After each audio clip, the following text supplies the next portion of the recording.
Hello everyone. I've spent the past 6 days attempting to code Geometry Dash from scratch, which is what you're currently seeing on screen. What's interesting about this is because I'm the person who coded this, I can manipulate that code in whatever way I like. I'm sure you guys have lots of ideas for what I can do with this, so please leave them in the comments.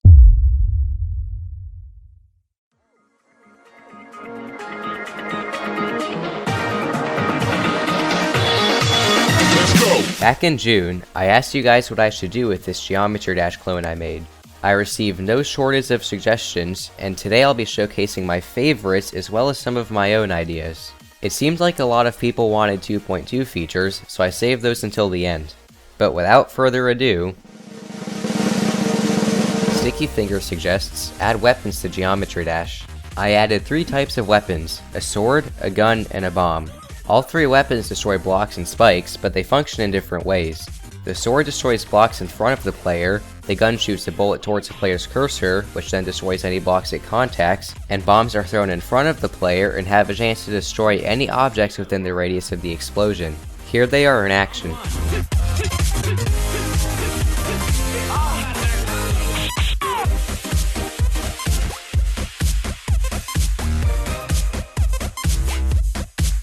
Chen Qiang Jason suggests allow objects to be placed while playing a level.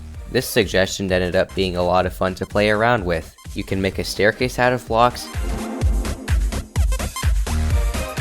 spam jump pads everywhere,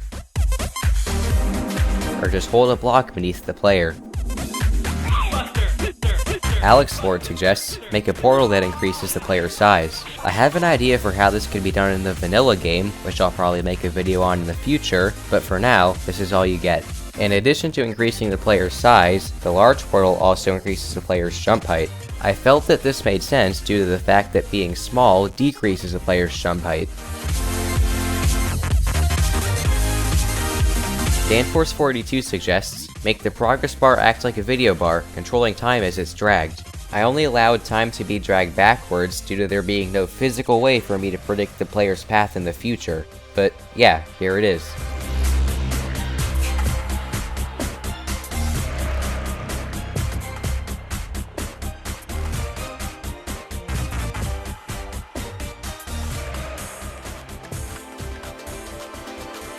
It doesn't have much practical purpose, but it's still fun to use nonetheless. Singularity suggests allow the cursor to move objects.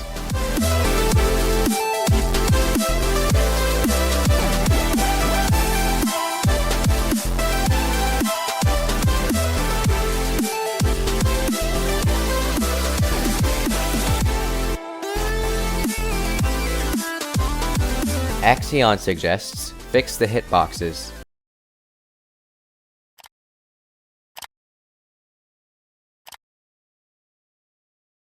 MK Panda and Derpario suggest allow the cursor to destroy blocks. This can either be used to create an interesting obstacle course, or you could just put your cursor in front of the player and automatically win the game. Parker Isaiah suggests dynamic blocks that can be moved by the environment. I made it so that the blocks are affected by gravity, and can be moved around by either the player or other dynamic blocks. I also added dynamic spikes that are functionally identical to dynamic blocks, aside from the fact that they can't be pushed directly by the player and must be moved by another dynamic object. Here's a short level I made with them.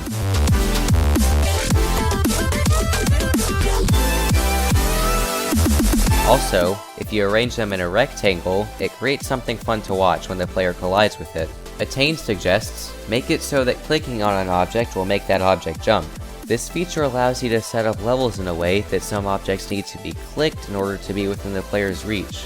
That's the only practical application this really has though. This next change is something I came up with myself, and it's actually something I've wanted to do for a long time. You can usually make the player jump by clicking anywhere on the screen, but I was curious what gameplay would be like if you had to click specifically on your player to jump. It definitely makes gameplay more challenging. Following the player with your cursor might not seem that hard, but it definitely is difficult, especially while also trying to concentrate on the level. I was also curious if I would be able to straight fly using this mechanic. I actually ended up implementing the ship game mode to test it, and the answer is sadly no. Danforce42 suggests make the cursor attract objects when a specific button is held. This creates a wave-like effect that's really fun to look at. This is also one of my own ideas. In Geometry Dash, you don't have that many options when it comes to slopes. You're limited to using these two angles, which doesn't give you that much freedom. So, I added custom block rotation.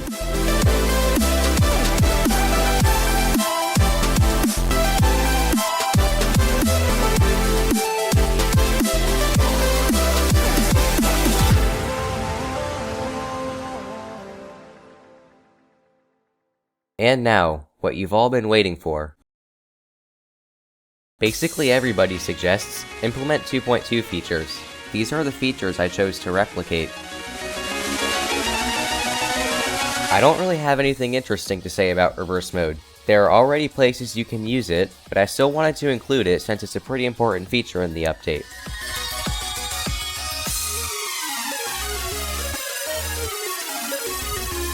Also, since I made this statement in another video, I allowed reverse mode to be enabled for dash orbs as well. The first platformer mode related thing I have to show you is me playing through a normal platformer mode level.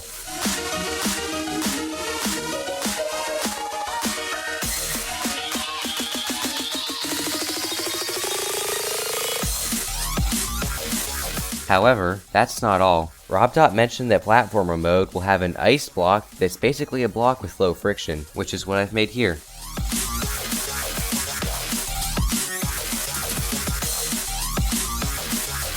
Lastly, there's one more platformer mode block I want to show you, but it would be more convenient if I waited until later in the video to do so.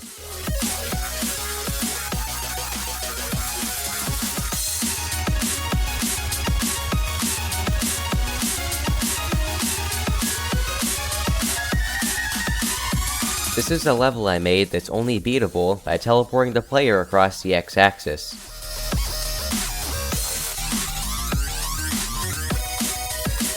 Similar to reverse mode, there are already ways to play around with random triggers yourself, and even ways to replicate them in Geometry Dash 2.1. However, the random trigger is another pretty important feature in the update, so I felt inclined to include it here. This is a level that uses randomization in a few areas.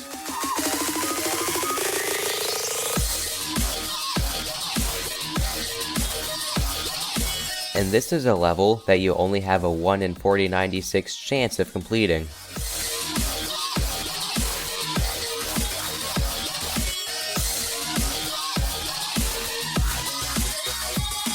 Roptops mentioned the idea of a block that pushes the player in a specific direction.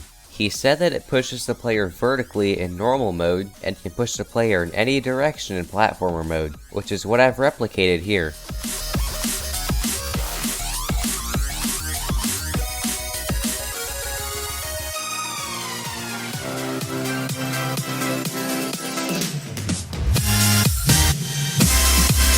I was reluctant to keep the time warp trigger in this video because I find it pretty uninteresting, but here it is.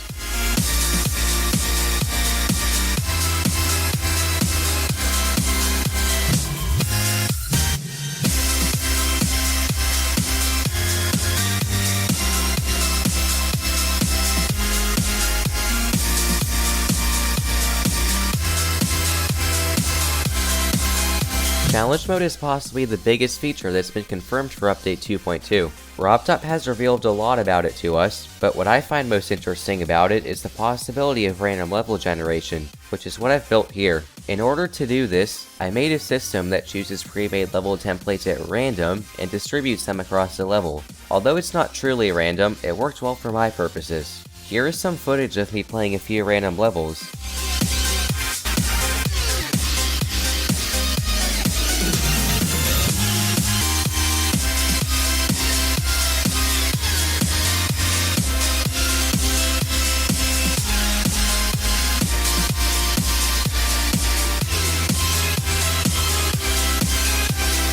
Also, here is some sped up footage of a random level.